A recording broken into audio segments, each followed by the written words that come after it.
I think we're live, Hamoudi. You can start. We are live indeed. Let's wait for a few more people to join. And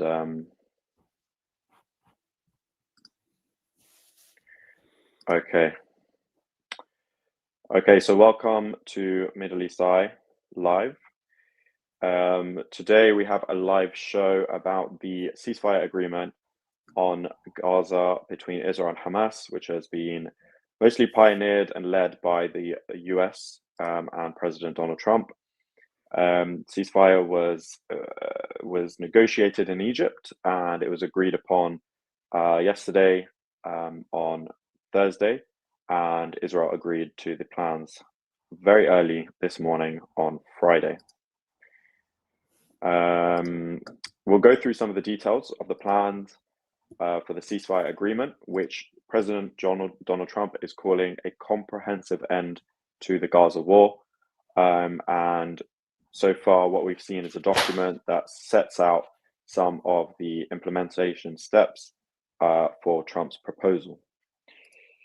We'll just wait for a few more people to join. And what we're going to do is we're bringing in guests to discuss the ceasefire agreement.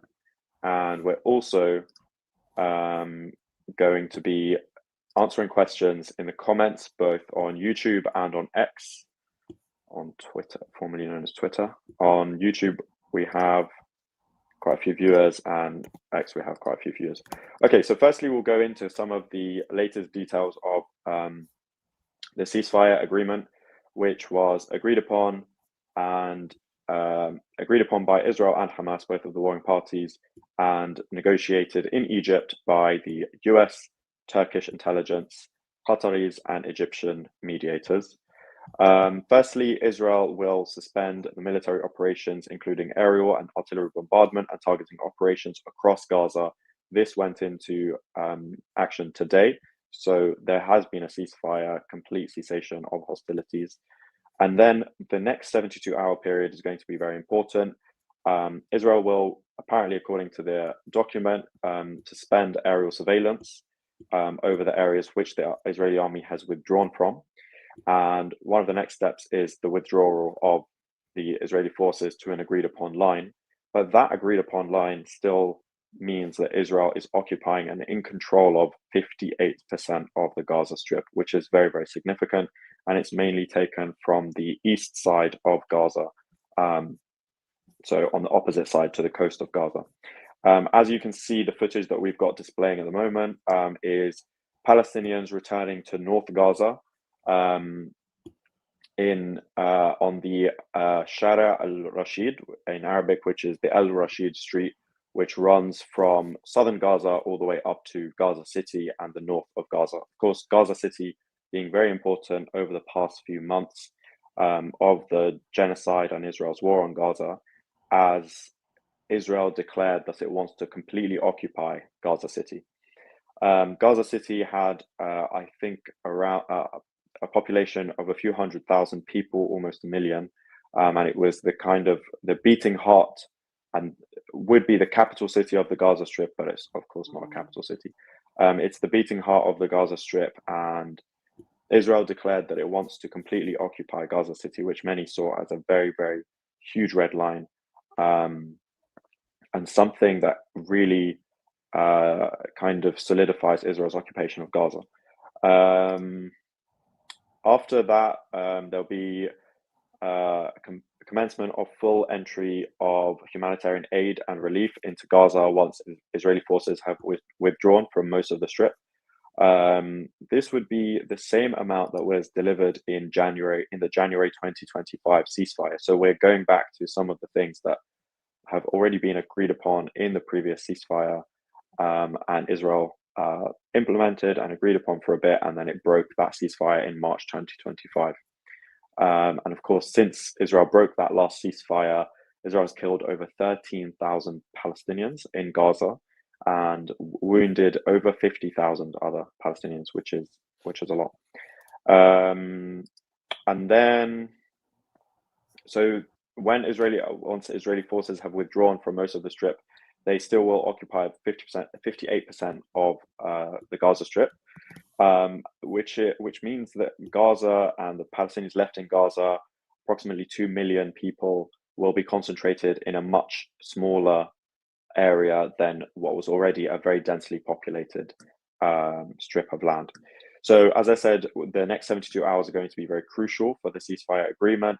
Within 72 hours of the withdrawal of the Israeli forces, Israeli hostages, the captives, living and dead, will be released by Hamas and other Palestinian factions in Gaza.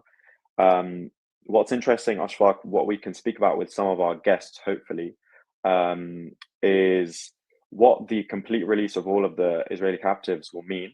And one of the interesting elements that I saw one of the analysts speaking about today is that some of the Israeli captives who have been killed from Israeli bombardment will actually be under the rubble in Gaza, across parts of Gaza where Hamas or other Palestinian factions held them. So actually there's going to have to be a search and rescue operation of their dead bodies. So we'll see what that looks like. And as Hamas are doing that, the agreement states that they will release or kind of collect information and share it with the relevant parties, be that Israeli intelligence and the Israeli army and the US as well, and the negotiating parties. So that's a very interesting element. A task force will be formed with representatives of the US, Qatar, Egypt, Turkey, and other countries. And that they will follow up on the implementation of the rest of the steps and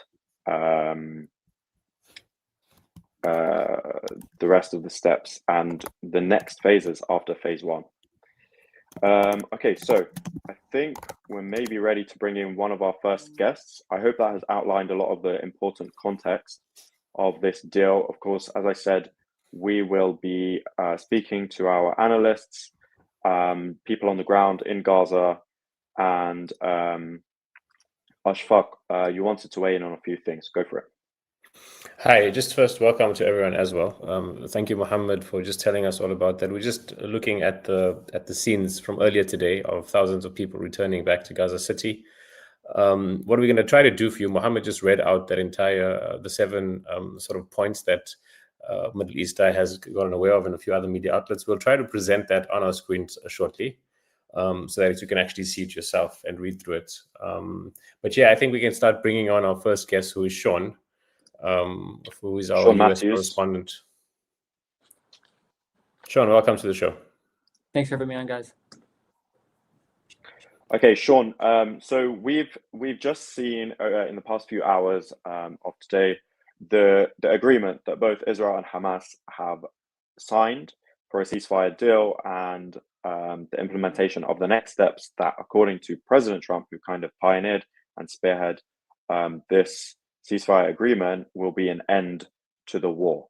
So this, as we've kind of mentioned before, is kind of new rhetoric that this ceasefire agreement will be an end to the genocidal war in Gaza. What do you think about this, and why is Trump taking that stance rather than kind of the rhetoric before, which was this is a ceasefire or a pause? Yeah, no, I think it's very much, I mean, what I'm hearing from analysts and my own sources is that everyone really sees this as a proper end to the war, in contrast to, say, the January ceasefire that Trump brokered before he entered the White House. I think, the momentum really started to build in this. I think after that Israeli strike on Doha last month in early September, we reported that Trump de facto approved that strike, the Israeli attack on Hamas officials in Doha, and it was really a bridge too far for the Israelis. And I think the pushback that Trump got from the Qataris, the Saudis, the Egyptians, pretty much the entire Arab and Muslim world, and then his European partners, really kind of galvanized in him this notion that the war in Gaza had to come to an end.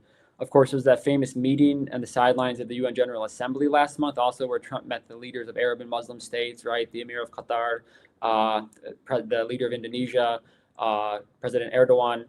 And it was drilled into him, I think, in that meeting also that, the Arab states, the Muslim states are desperate for an end to this war.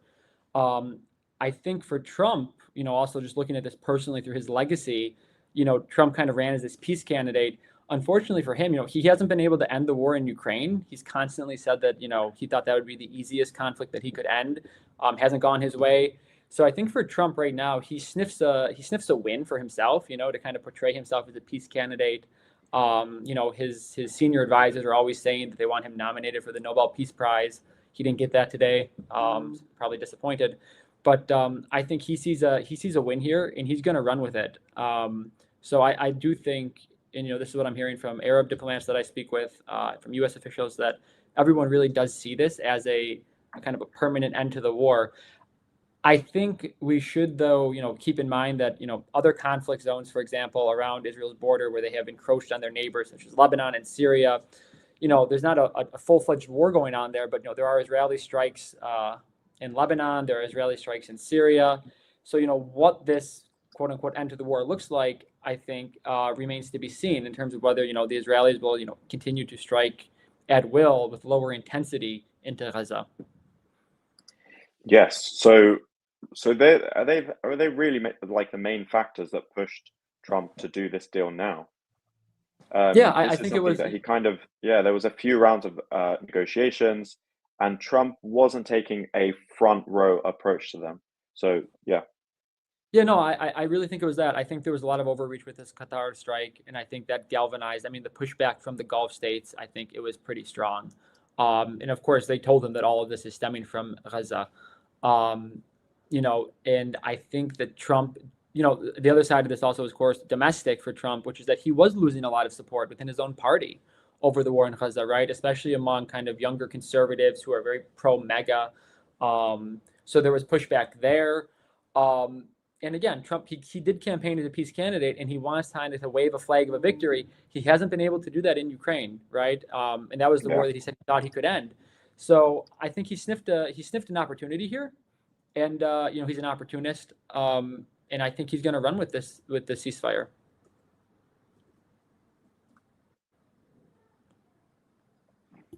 Ashfaq. Hi, Sean. I'm hearing everything you're saying, and I have a bit more skepticism. I do think this is different. We were kind of chatting before we started going live about 5 minutes ago, 10 minutes ago, according to the live feed we have. And you mentioned, that this is not going to be like January 2025. I do agree it's not going to be like January, but I do think there's going to be some sort of. I don't see Israel pulling back fully out of Gaza. No. Once the first phase is done, I don't think that they would be. I mean, there's definitely going to be continuous low intensity and occasional escalations. I just don't see how, and you probably agree with me. I can see you nodding right now. Why Israel would fully want to stop this? So it's just going to be war by some other means.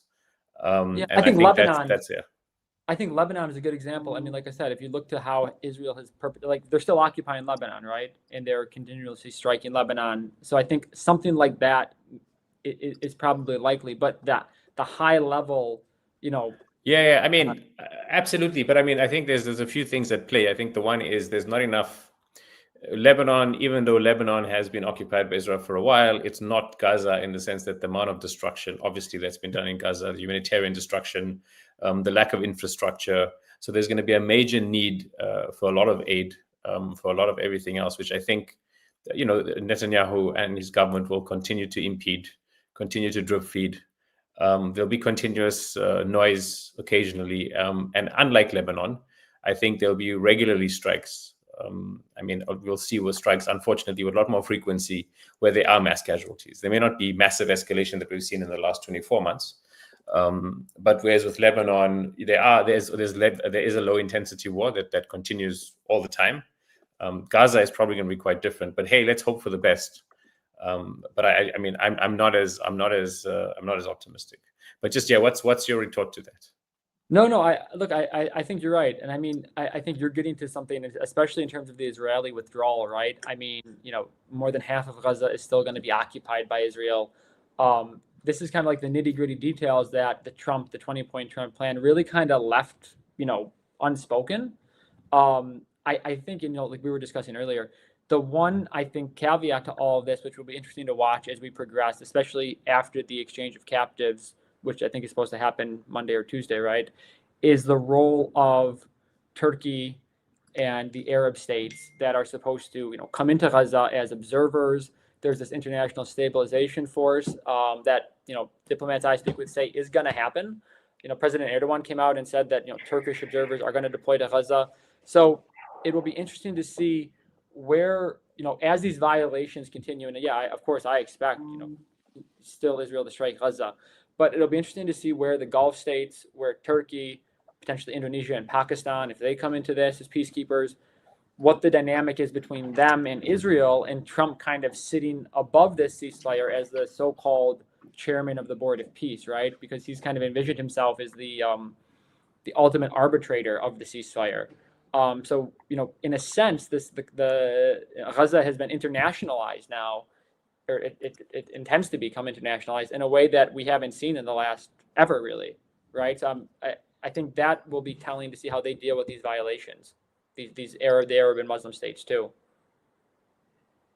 Yeah, Thanks, Sean. and as you said, kind of, there's a lot of speculation about a lot of the details. So 2 questions maybe to end on. What are some of the main things that we know, and what are some of the things that we should know? Kind of, there are some details which there was a lot of speculation about before, and there was a lot of talk about before, and so far none of the kind of details around that or information around that has been released.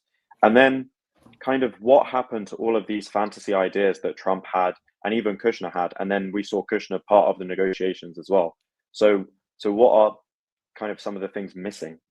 Yeah, let's pick up on the Kushner angle, because I think that's very interesting. And we ran a piece a few days ago actually on the return of Jared Kushner to the talks. I suggest everyone read it, not because it's our piece, but because it's a very good piece and explains why. They should still read it. Yeah, they should still read it, right? Yeah, because Kushner is going to be a central player here, and everyone I speak with, kind of mentions him as Trump's whisperer, and he's going to be the guy, right? He's Trump's son-in-law. Obviously, Trump always kind of brags about Kushner, kind of like as his son, brilliant genius. I think there are 2 interesting elements here for Kushner, which kind of, signify where Trump's going to be on the Gaza ceasefire. On one hand, right, Kushner's an Orthodox Jewish Zionist. He was, his family was, friends with Netanyahu going back decades. They're a New Jersey real estate development family. Netanyahu actually slept in Jared Kushner's childhood room on a visit to the U.S. So, this Jared Kushner is not going to be an impartial, mediator to the conflict, I think it's fair to say, and no one expects that. However, Kushner also has very deep ties to Gulf states, to the Emiratis, to the Saudis, to the Qataris, who have bankrolled basically his investment fund since he left the first Trump administration. And he has very, very good ties, Mohammed bin Salman, to the UAE, and also to Qatar. So it's going to be interesting to see these 2 dynamics play out. On one hand, where Kushner is going to have to produce, not for the Palestinians, of course. I mean, I don't think Jared cares about the Palestinians in Gaza, unfortunately. But he will have to produce for the Gulf states. At the same time, he's going to have this Netanyahu block, kind of whispering in his ear. And I think that really signifies the Trump administration's push and pull as we go into this Gaza ceasefire post captive exchange. I think what we know is that, God willing, right, that the captives will be released, and the Palestinians, especially, they're going to come out of the prisons as has been agreed. The Israeli captives will be released, but then that's phase 1, and that ends on Tuesday or Wednesday at the latest, and then we enter this phase 2, and no one can really say, what's going to happen in phase 2. I mean, we've already, we've given the numbers there. I think it's 58% of Gaza is going to be occupied by Israel still, right? Yeah. Which is, I mean, it's a huge swath of the country, of the area. And then, of course, there's also the issue of Hamas disarmament, right? I mean, the Israelis are insisting on that. It's in the 20-point Trump plan, but it's not specified specifically whether that's offensive arms, defensive arms, how you define what is offensive and defensive, who will observe that. There are 200 U.S. troops preparing to go to Israel in the coming days, and they're supposed to be observers, the White House has said, of the ceasefire. We reported that the Egyptians have been lobbying the U.S. to put U.S. troops into Gaza because they want some kind of verification. They want the U.S. there, first of all, to discourage Israeli attacks on their own troops if they go into Gaza, but also to verify, kind of any disarmament that takes place. The Hamas is opposed to that. The other big elephant in the room here is that let's remember that for this international stabilization force, the Arab states, they also want a UN Security Council mandate for that. There's been no talk about where the Security Council stands on that yet. So many unknowns that really make this hard to game plan post exchange of captives, because the details are they're really spotty. And to be honest with you, I think this was designed purposely, right? Yeah, I was going to say it wasn't intentional, but it was patchy details. Yeah. It was patchy details, but I think that's kind of how everyone kind of liked it, because you can make what you want of the deal to a certain extent, right? And everyone kind of had to sell the deal, right? And I think the U.S. That's kind of how it looked when Hamas first agreed to it. There was a lot of kind of rhetoric on this, especially like Arabic media, that Hamas agreed, but then they said we agreed to a ceasefire, but change all the terms essentially. There's so many kind of blank spots. Yeah. And I mean, some people see that as a negative. On the other hand, right, that has allowed the deal to kind of progress in a very Trumpian way. Yeah. It's allowed it to progress because everyone can kind of claim what they want. They can own the deal how they want it to be owned. Exactly. Now the challenge is, once the captives are exchanged, does it fall apart, and does Israel go back to its rampage in Gaza? Right, that's the challenge. So it remains to be seen.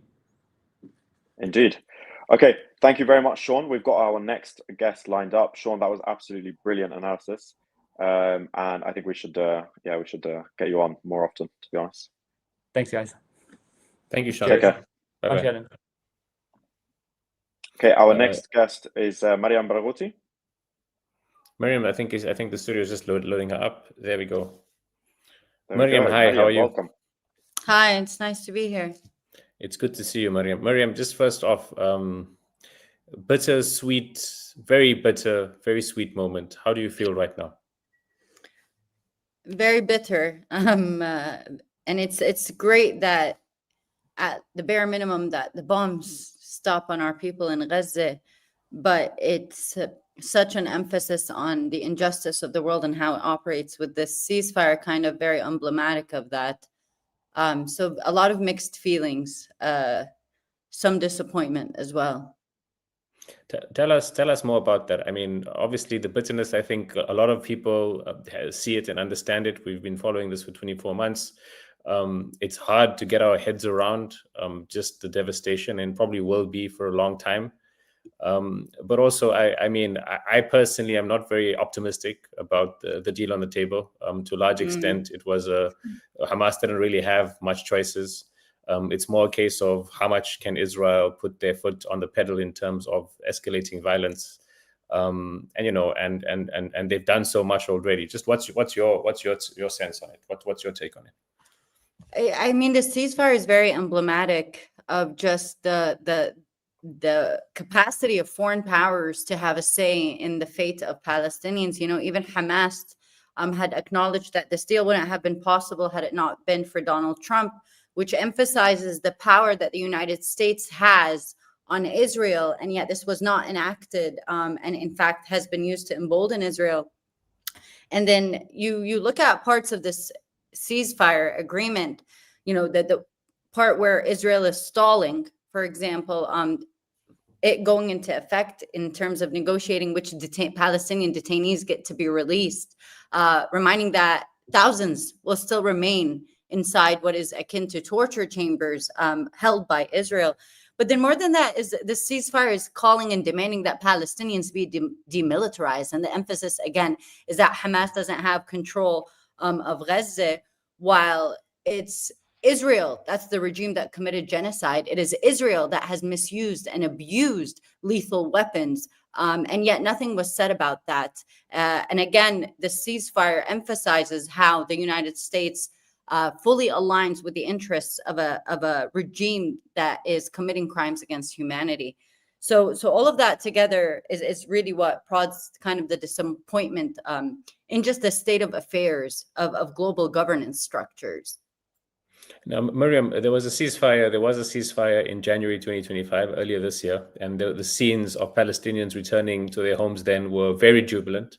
They were, even though so much destruction was already done, there were more homes then. Because as you know, initially in the first sort of 15 months of the war, Israel blew up a lot of things, and a lot of it from the air. But in the last 6 months, what they've done is, since they re-escalated in March after breaking the ceasefire, is they've actually gone in with robot bombs and a bunch of really real explosives and completely decimated more buildings. So there's even less homes now. But when that first ceasefire took effect in January, there was a lot of hope and joy again, and then cruelly it ended. Are you more optimistic this time that the ceasefire maybe won't be permanent, but at least slightly more enduring than the first one? I mean, right now, really, Palestinians are just asking for a cessation of Israel's bombs. And that's what happened in the January ceasefire, is that Israel returned to the mass bombing, the carpet bombing, the engineered starvation of Palestinians. And it's part of its war of attrition. I don't think Israel's intention was to ever really stop back then. I think in terms of what conversations were happening between Palestinians, I was hearing, that Israel will take the hostages and then return to the bombing. But I think after we saw some of the hostages also speak out even more against the Israeli government, is also why the Israeli government kind of went back to the bombing. I don't think they care about Israeli hostages. Again, this is a regime that has something called the Hannibal Doctrine, where they are okay murdering their own citizens instead of having them being taken as hostages, so that they're not ever leveraged against the regime. So there is fears, very real fears. Again, Israel might stop the bombs in Gaza, but you have the West Bank, where just now the Israeli army is shooting downtown in Ramallah, for example. So they're escalating in the West Bank as well. Again, this is a settler colonial project that is multifaceted. So we can't just look at the ceasefire in Gaza as Israel stopping.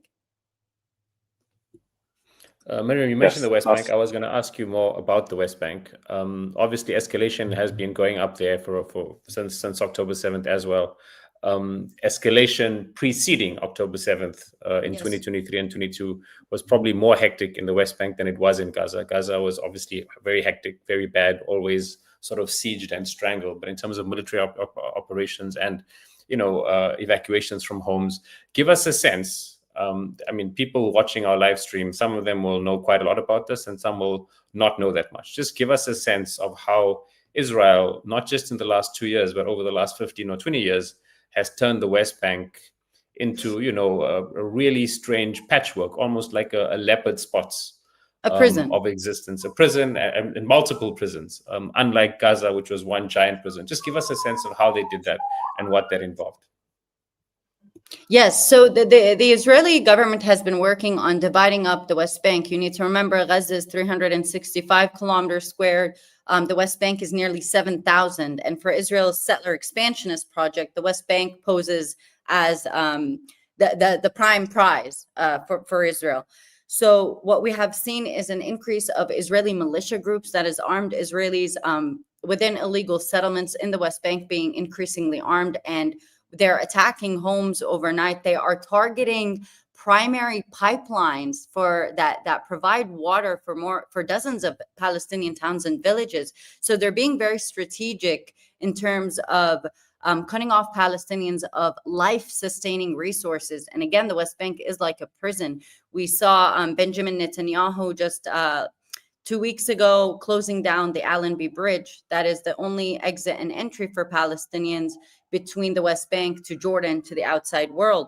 So we are in a prison, and the West Bank is increasingly sounding like a war zone. I'm hearing ambulances right now, likely because there might be injuries of the invasion happening in Ramallah right now. And we're increasingly seeing the Israeli military presence in different towns and villages, again, in places like Ramallah, the de facto headquarters of the West Bank. And that's important because the West Bank has been demilitarized according to things like the Oslo Accords. And yet the Israeli attacks did not stop against Palestinians. They just took different forms. And that's what we're worried about with Gaza as well, is that Israel might say, we stop the bombs, have the return of the hostages, and then move on to different techniques and tactics against Palestinians. Miriam, I'll just ask one more question, and then I'll ask Mohammed to maybe come in and ask you a few more questions. Just, you've obviously you've been a journalist practicing in Ramallah for a long time now. During the last 24 months, there's been more than 254 journalists killed in Gaza. You obviously knew a lot of them. You'd be in touch with a lot of them. I mean, I know through working with you, you've almost often sent me their contact details, etc. Just, can you relate some anecdotes, both from atrocities you've seen and people impacted in the West Bank who are around you and near you, and also from people that you knew through a former relationship or through WhatsApp and contacts in Gaza over the last 2 years? I mean, in terms of my peers who were disregarded as peers by the international journalist groups, they were not just covering a genocide, they were exhausted and trying to survive it as well. And I was constantly hearing that, photojournalists and reporters telling me, it's taking so much energy to walk the hours so I can reach an internet spot, so I can upload this so the world can see. But, when the world sees, what is it doing? So I'm seeing, a lot of that also repeat in the West Bank, again, as Israel intensifies here. Just today, we've had 2 journalists injured in Beta, in Nablus, north of the West Bank. One of them is the AFP photographer, Ja'far Shtayeh. They were injured by Israeli attacks.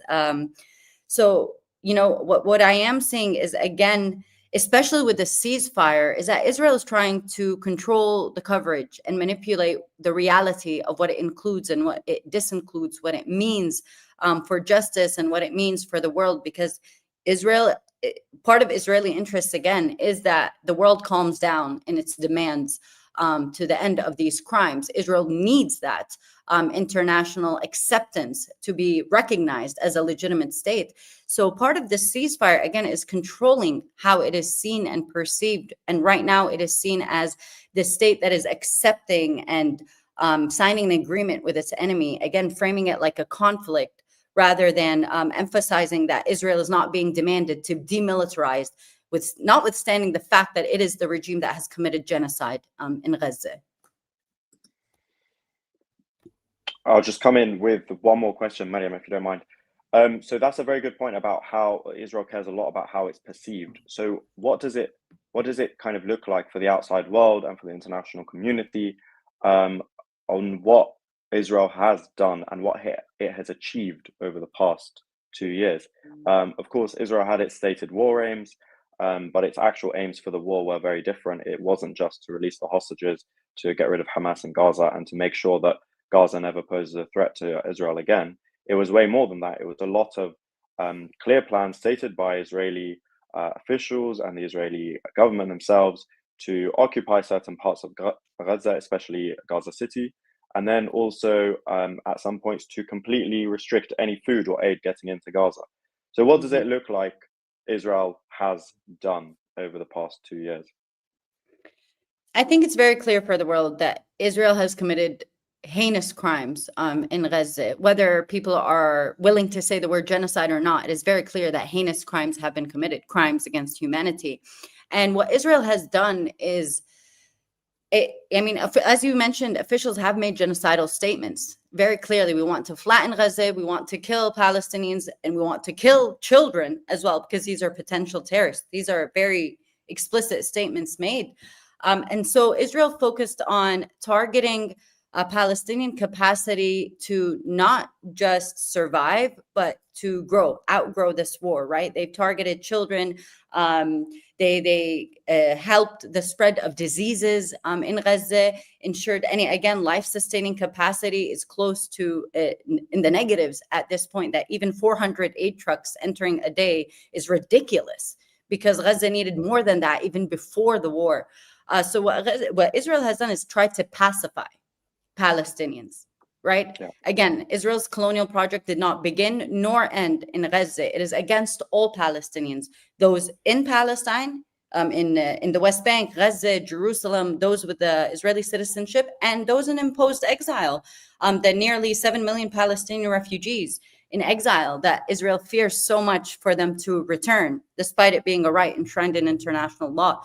So Israel tried to eradicate that, to eradicate the capacity of the Palestinian to think to be free. Very good. And Mariam, then, go on. no, go for it. Go for it, Mohammed.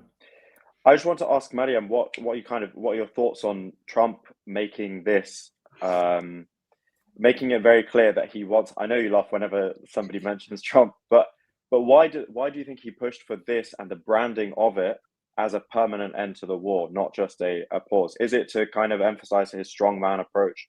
What do you think the motivating factors are there? I mean, U.S. President Donald Trump is known for Saying a lot of things and framing things in a certain way, often Yeah. inaccurately, right? And it often Okay. emphasizes his ego and his what he has done for the world and what he has contributed for the world. So I think that the term permanent is not just an attempt to frame himself in a way for the world, but it's his lack of understanding of the reality that he genuinely believes that this is going to be the permanent end for this aggression on Palestinians. Do you think he doesn't understand the Israelis, or do you think he kind of thinks he can impose more power on them than No, I think he understands what they want?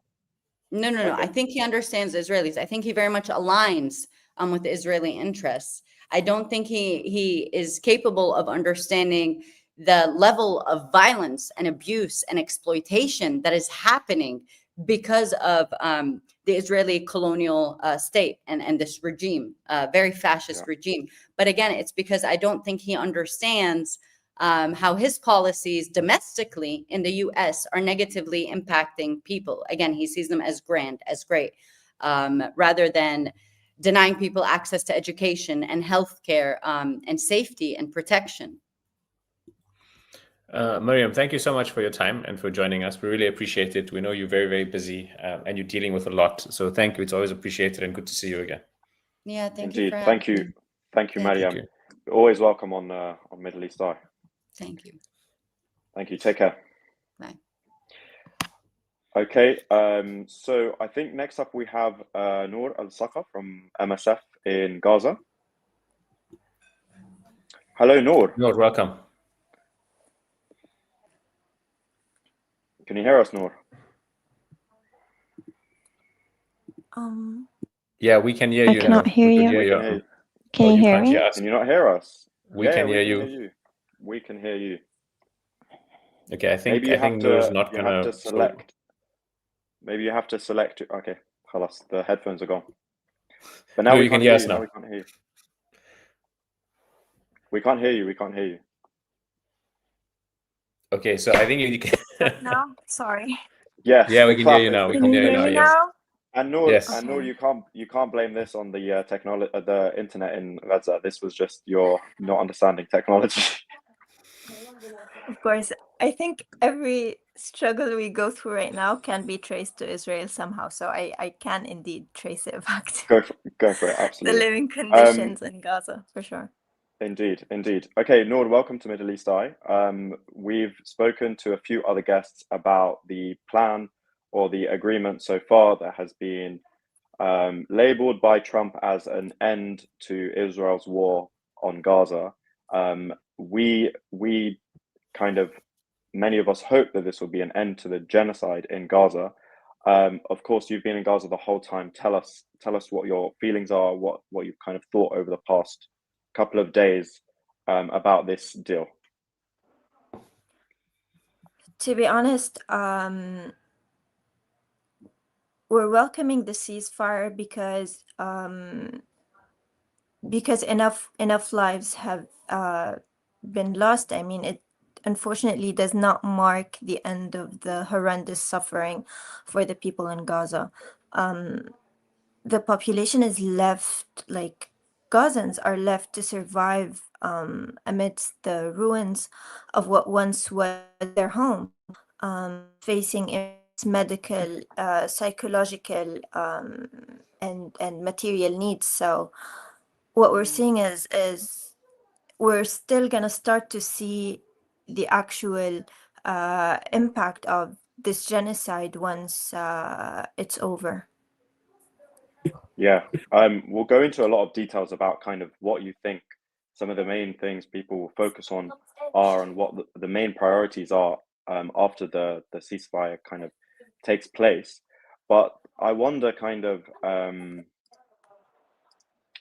we saw very similar scenes in January 2025, just a few months ago, of what we're seeing now on the screen, which was Palestinians returning to North Gaza after Israel forcibly displaced them.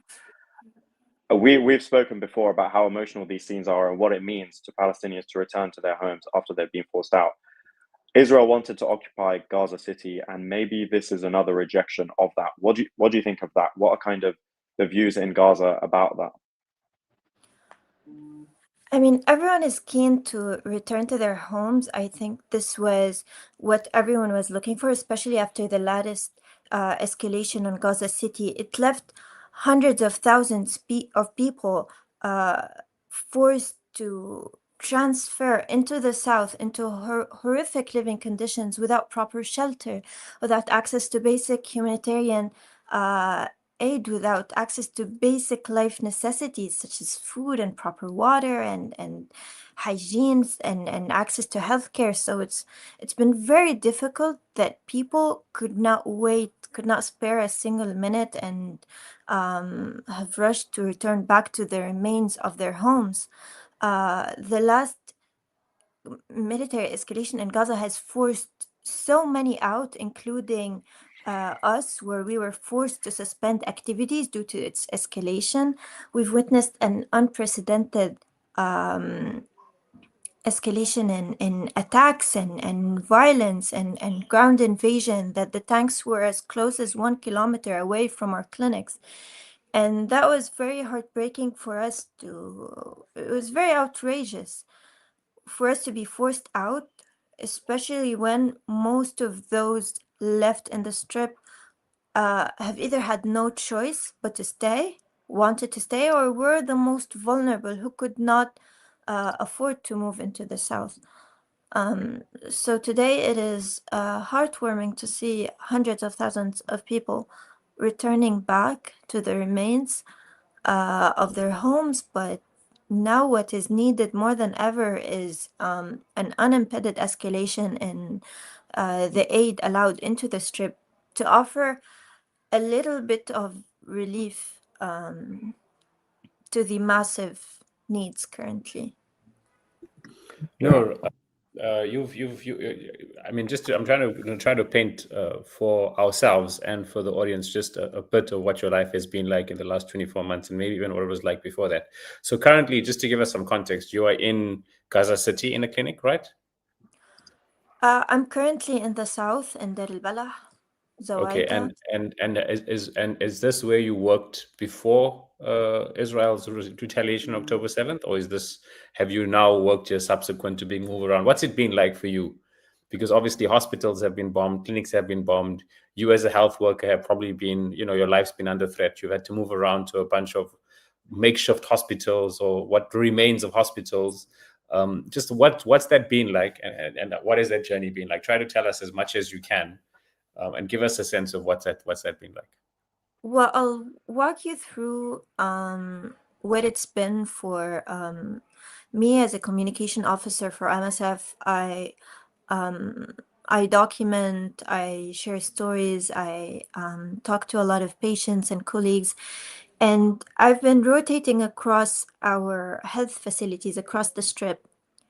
And it's very unfortunate that we had to leave 18 facilities at 18 different times due to Israeli military escalations or forced evacuations. And this has been very difficult for us to be able to provide proper healthcare. We've worked through all kinds of conditions, whether it's the lack of supplies, whether it's under bombs, under the threat of being targeted with 50 of our colleagues, to just a few days ago, a physiotherapist and an occupational therapist, those specialists that are that have been targeted throughout this genocide. We have a doctor still in Israeli detention. So just to recap these past 2 years, all of the scenes that come to my mind are scenes of terror and chaos, and running short on supply and having to evacuate from one place to another, having to work under displacement, during starvation, during famine. I think we've seen every kind of horrific war crime that is. We've witnessed so much, and we kept working nevertheless during unimaginable circumstances with little to no supplies, basically. So it's very hard to talk generally about these 2 years, Yes. especially that No, I'm it's sure it probably is, and I know when we look back before we actually process what happened, sometimes it just seems like a very big blur, and it is very, very sad and very traumatizing. Noor, what do you remember about your life and just how much it changed post, Israel's massive bombardment, which began on October 8th, and your life in Gaza before then?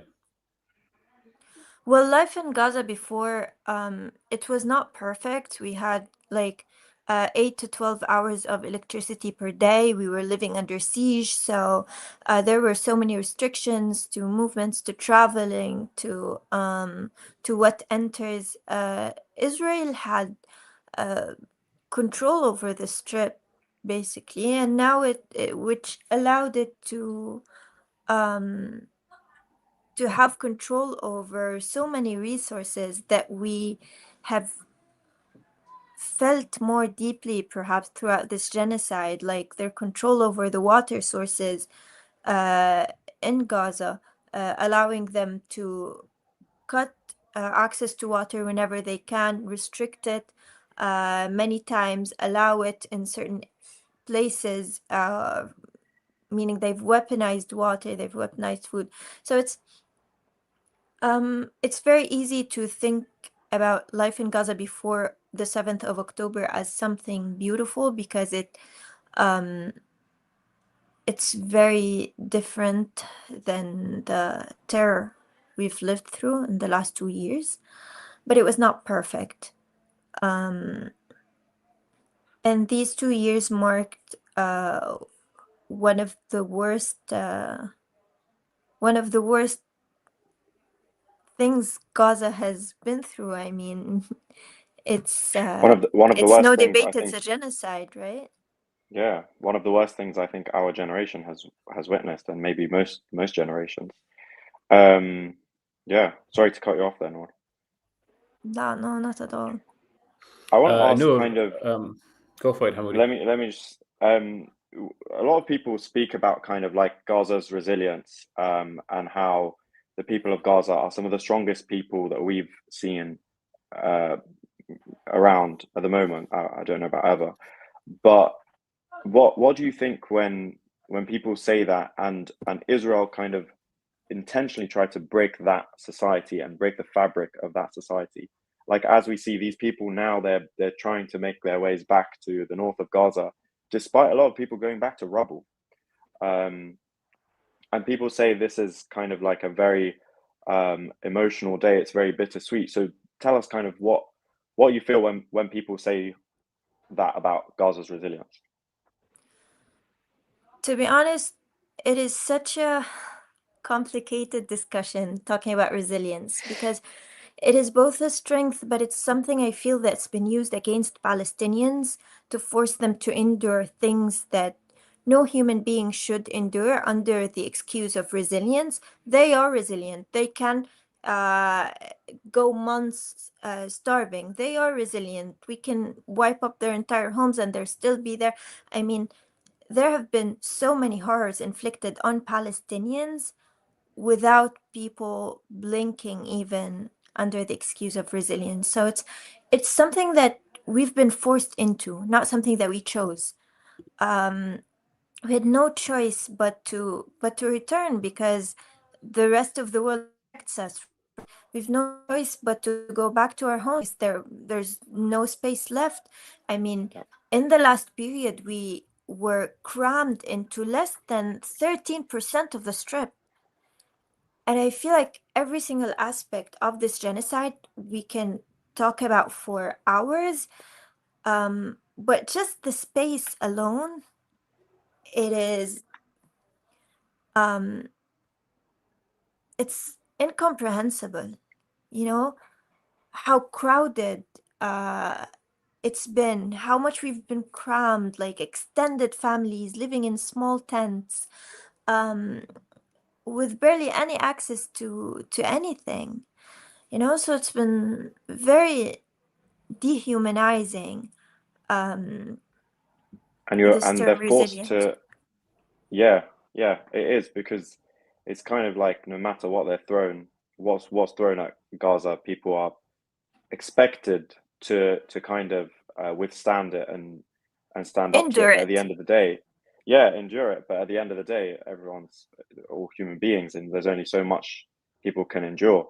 Especially, I think the space element is very important. That, you know, let's say in any normal household, you know, sometimes tensions are high, and you know you have a bit of back and forth with people that you live with, and that's when like most people have normal homes, normal food and electricity, and all of these things that you mentioned, the hygiene, the food, the showering, and then to imagine that when everything like that is taken away from people, and they're under so much pressure and such difficult conditions.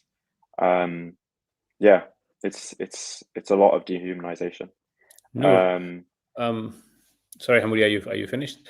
yeah. Noor, I mean, you mentioned, and obviously, if you don't need to answer the next question, because I understand if you don't want to. But you mentioned that space, right? You mentioned that most of the population of Gaza have been crammed into 13%. How difficult it is. Give us a sense, and you only need to answer as much as you want to answer. But just what's your own life been like in terms of space? You know, have you managed to find a tent? How many people live in it? Whatever details you want to share. Just give us a sense of what's that like, what that's been like. Well, if I'm gonna talk personally, I've been displaced from one place to another throughout this genocide at least 7 times. From Gaza City on the 13th of October 2023 into Nusayrat, from Nusayrat to Rafah, from Rafah to another place in Rafah, from Rafah to this, to that. It's just every time we were forced out by intensive bombing, by forced transfer orders, by it was very difficult. And I've lived in a kindergarten with my extended family. I've lived in a house where more than 6 families stayed at some point. I've had my share of displacement, and it's always been a struggle to find space. And the resources are very limited, that whatever you find is extremely expensive. So right now, I'm living with my extended family again, in a small apartment, and I'm very privileged to be living in an apartment, because for most of the population, for most of the people in Gaza right now, they're in tents. My house is destroyed.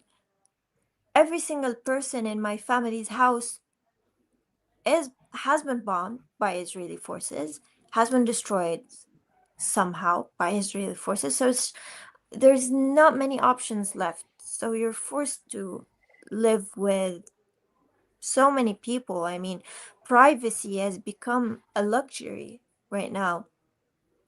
And even shelter. Now what is most needed among the things that need to enter the strip en masse is shelter, because people have been living in worn out tents for months, moving them from one place to another, and patched up tents. It's very difficult.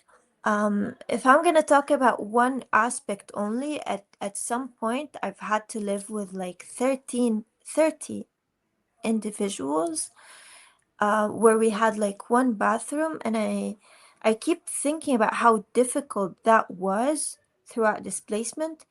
And across the strip right now, it's just the first thing that comes to mind whenever I see camps, and it's just the restriction, the again dehumanization, the the lack of dignity in throughout all of this, the engineered cruel living conditions that are meant to, you know, create the most difficult of circumstances.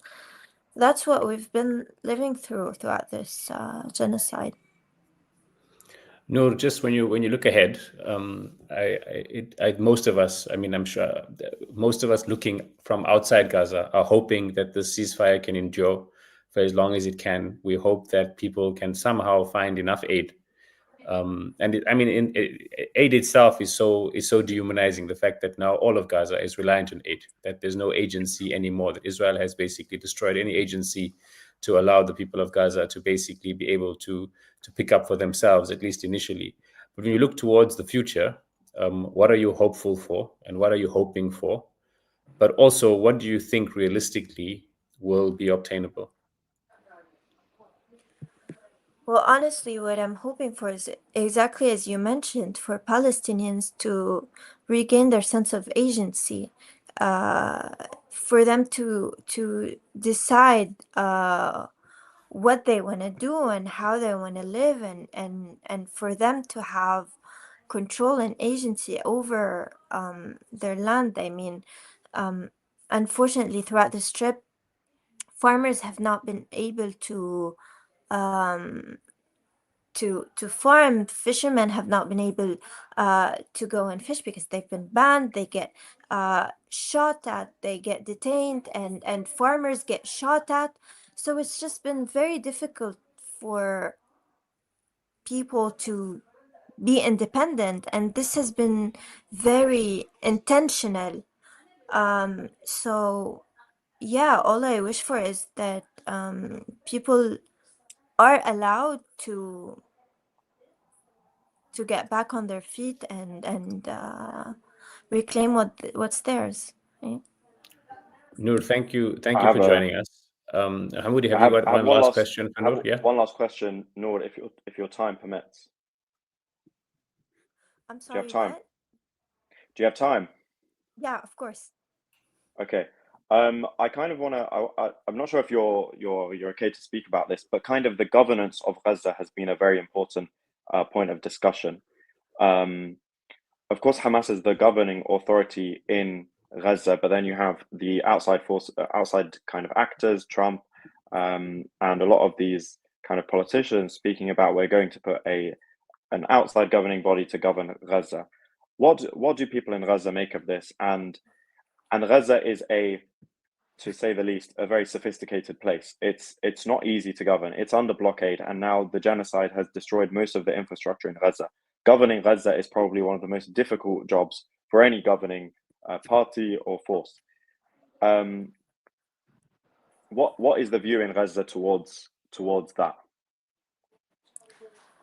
I mean, well, again, this ceasefire is likely to save numerous lives, and for the time being, this is we believe the only reason it should be welcomed for. It's hardly a peace agreement or one that lays basis for attaining Palestinian rights, but again, what we call for is for the Israeli government to sustain the ceasefire, to sustain a scale up of aid into the Strip, and allowing like sufficient flow of humanitarian assistance, allow humanitarian actors, including us, to be able to provide the necessary care for patients and for the vulnerable population across the Strip. Definitely, yeah. What are the priorities going to be kind of once the ceasefire goes into effect? Massive aid again to be let in.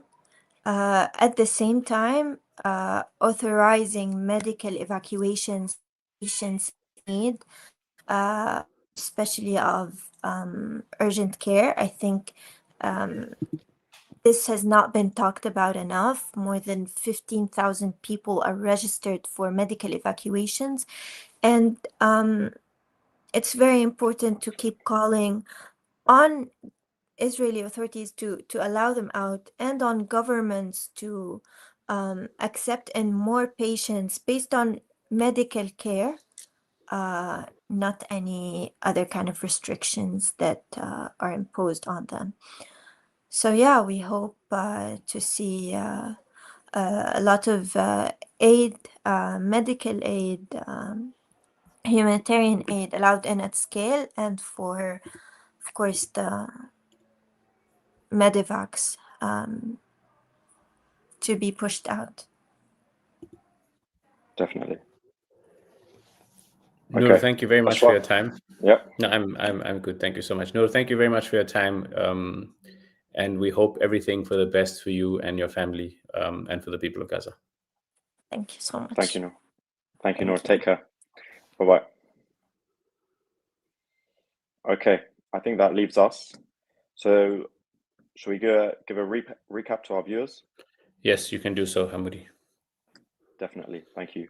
So to recap, we've spoken to a few guests and analysts about the ceasefire deal between Israel and Hamas. It's been called by Trump as a comprehensive end to the Gaza war.